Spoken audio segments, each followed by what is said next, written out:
دیکھتے آنکھوں اور سنتے کانوں آپ سب کو وجمنور کا محبتوں برا سلام۔ میں ہوں وجمنور اور آپ دیکھ رہے ہیں اسلامک سٹوریز بائی وجمنور۔ خبر کی پکار۔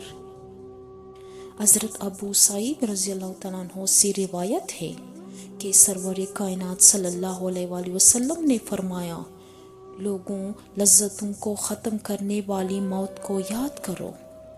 خبر ہر دن اپنے مردوں سے خطاب کرتے ہوئے اعلان کرتے ہیں، میں غربت اور تنہائی کا گھر ہوں، مٹی اور کیڑوں کا گھر ہوں۔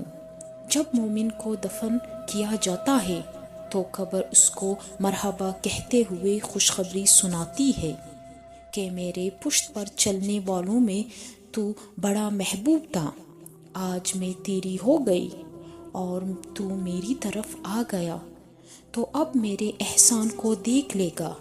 یہ کہہ کر قبر تحت نگاہ کشادہ ہو جاتی ہے اور جنت کا دروازہ کھول دیا جاتا ہے، جہاں سے ان کو جنت کی تازہ ہوا آتی ہے۔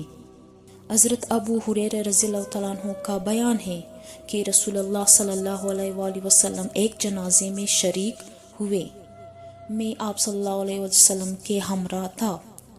آپ ایک قبر کے پاس بیٹھ گئے اور فرمایا، یہ قبر ہر روز بآواز بلند کہتی ہے، اے آدم کی اولاد، تو کیوں مجھے بھول گیا؟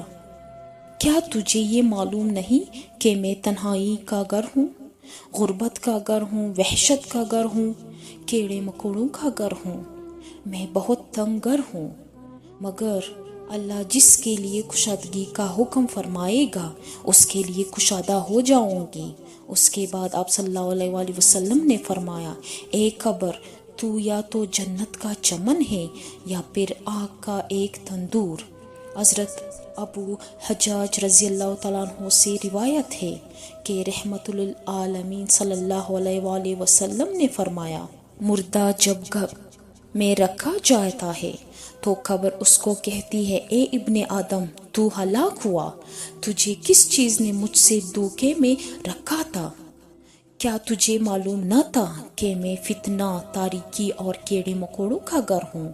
تجھے کس چیز نے مجھ سے بہکا کر نڈر کر دیا اور تو میری پشت پر خوب اکڑ کر چلتا تھا؟ اگر مردہ نیک ہوتا تو اس کی طرف سے قبر کو جواب دینے والے جواب دیتے ہیں، اے قبر، تو دیکھ تو صحیح اس کے اعمال کیسے ہیں، یہ اچائی اختیار کرتا تھا اور برائی سے پاک رہتا تھا۔ یہ سن کر قبر کہتی ہے، بے شک یہ نیک تھا، اب میں اس کے لیے سرسبز ہو جاتی ہوں۔ مردے کا جسم اس وقت منور ہو جاتا ہے اور اس کی روح اللہ تعالیٰ کی طرف بھیج دی جاتی ہے۔ حضرت عبداللہ بن عبید رضی اللہ تعالیٰ عنہ سے روایت ہے کہ رسول اللہ صلی اللہ علیہ وآلہ وسلم نے فرمایا، مردہ قبر میں بیٹھتا ہے، ان لوگوں کے پیاروں کی آواز بھی سنتا ہے جو اس کے جنازے میں ساتھ قبر تک لے گئے ہو۔